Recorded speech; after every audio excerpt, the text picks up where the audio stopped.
불온 삐라를 보면 즉시 신고합시다. 지금 이것이 그 불온 삐라입니다. 1970년대 포스터인데요. 기억하실 겁니다.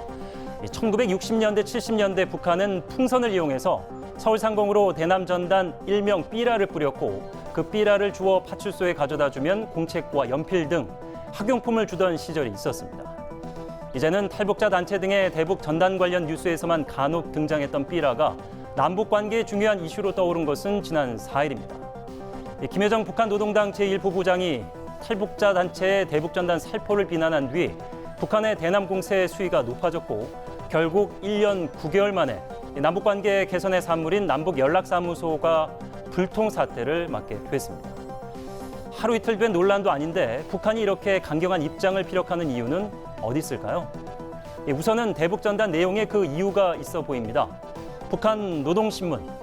인민들은 자기의 운명을 최고 존엄과 떼어놓고 생각해 본 적이 없다. 최고 존엄을 건드리는 것은 인민에게서 심장을 도려내겠다는 것과 같다고 주장하고 있습니다. 이 대북 전단 문제는 역대 정부에서도 있었습니다. 지난 2000년 김대중 전 대통령과 김정일 국방위원장이 정상회담에서 상호 비방 중단에 합의하면서 대남 대북 전단 중단을 선언합니다. 그러나 남에서는 탈북자 단체가, 북에서는 특정할 수 없는 주체가 각각 나서며 선정용 전단을 주고받기 시작했는데요. 급기야 2014년 10월 10일 북한은 대북 전단 살포용 풍선에 고사포 사격을 자행하게 됩니다.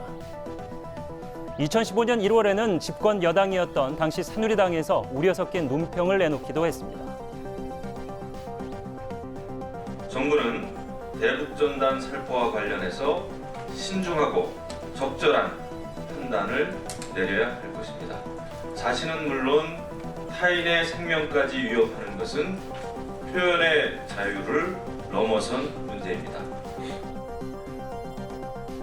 네, 다시 2015년 3월 천안함 폭침 5주기를 맞아 탈북자 단체가 전단 대량 살포를 계획하자 박 전 대통령 남북 무력 충돌을 우려해 전단 살포를 중지시킨 바가 있고요.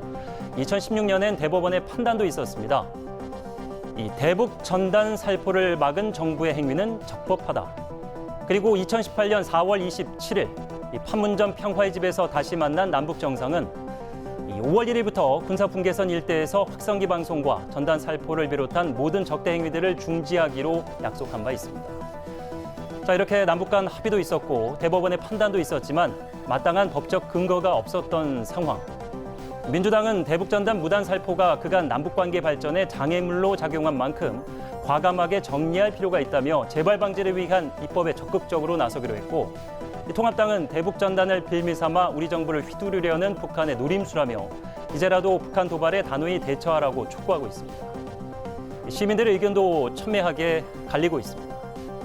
접경 지역 주민들은 연평도 폭격 사건의 공포가 생생하다며 대북 전단 살포 행위를 처벌할 수 있는 법령을 마련해달라고 정부에 촉구했고 탈북자 단체 회원들은 국제사회가 인정하는 인권 운동이라며 오는 25일 6.25 전쟁 참상을 알리는 전단지 100만 장 살포를 예고했는데요.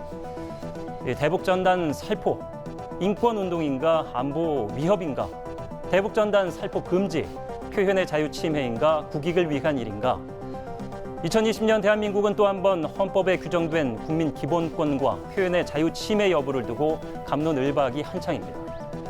이 대북 전단 논란으로 또다시 고조된 남북 갈등. 지난 3년 동안 공들인 대북 정책이 뿌리채 흔들릴 수 있는 위기를 맞은 문재인 정부. 이 대북 전단 살포 금지법. 여러분들은 어떻게 생각하십니까? 금지한다면 과연 남북 관계에 새 전기를 마련할 수 있는 계기가 될까요?